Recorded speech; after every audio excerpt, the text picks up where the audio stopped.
এখন যে জায়গায় আছি মানে এই জায়গায় পুরোটাই হচ্ছে যে ঘের, মাছের ঘের।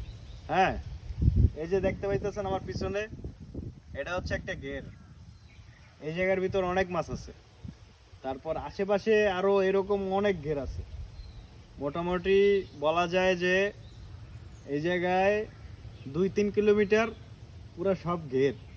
হ্যাঁ, আর ঘেরের পাশ দিয়ে এরকম আইল, এই আইলে হচ্ছে আপনার নারকেল গাছ, সুপারি গাছ এগুলো দেওয়া হয়েছে। কারণ হচ্ছে এই পার যাতে না ভাঙা যায় এই কারণে।